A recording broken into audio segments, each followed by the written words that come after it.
the longer your view, the better off you are, I think, as a trader. I really believe that.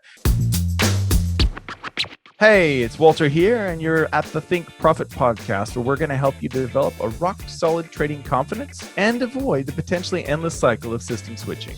Right, Hugh? That's right. We're going to help you develop a wealth mindset, develop a trading strategy that fits your core personality, and help you overcome the obstacles that stop over 90% of traders. All right, Hugh, sounds good. You ready to go? Yeah, let's do this. Hey, Hugh, so we have a question from a trader, and this trader is currently making money, wants to make money faster. He's trading real money for a couple years, and his big issue, his big challenge is I have a difficult time accepting losses. So what would you suggest for our trader buddy here who has a difficult time accepting losses? That's an interesting one, huh? Right off the top of my head, I would think that maybe that part about trying to make money faster is what's causing him to not accept the losses easily. Maybe he thinks that he should do better, or that would be another thing. Like maybe he thinks he should do better. Maybe like there's a perfectionist kind of syndrome also. So those two separate things.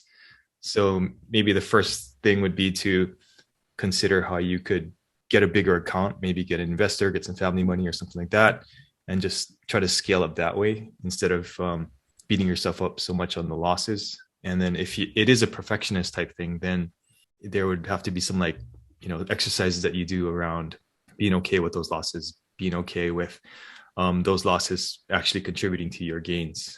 That's what I would say off the top. What do you think?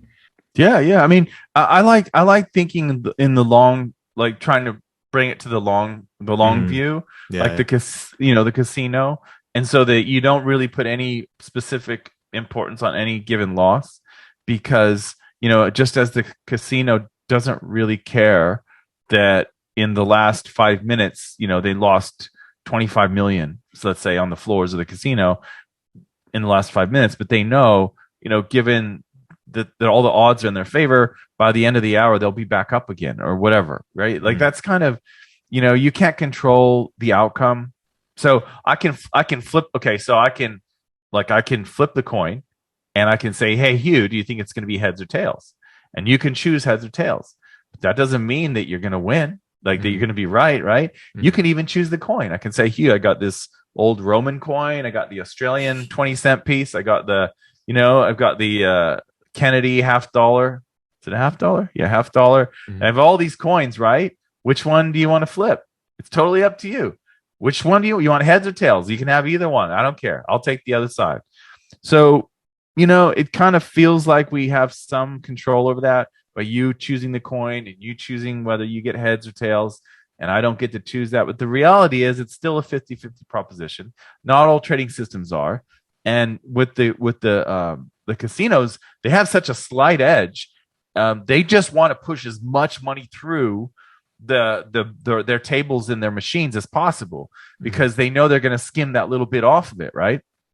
Which is what pays for all the lights and all the staff and all the free drinks and the shows and the restaurants and the, you know what I mean? Like the convention center and the pillows and the maids and everything, like that little bit, right? And so it's the longer your view, the better off you are, I think, as a trader. I really believe that. If you can just sit there and go, look, here's my edge. Here's how much money I want to push through this month, this year, this decade. And here's what I think is probably going to happen. You never know what's going to happen. There's no guarantees, but that's what you want to get to, that point where you're just focused on the execution. You reward yourself for executing correctly. You do not reward yourself for getting lucky on the last trade. That's not under your control, right? It's just not. That's a function of the win rate and your execution. So as long as you're executing as you should, that win rate should settle down, and you should know within about 100 to 150 trades, you're probably going to know what your win rate is. Like it ain't going to move much from that. And if it does, then you got to decide, what's going on here. Is it really broken, or am I just in an unlucky streak? But yeah, that's what I would say. I would say concentrate on what you can control. And, if you've ever played the lotto, do you choose the numbers?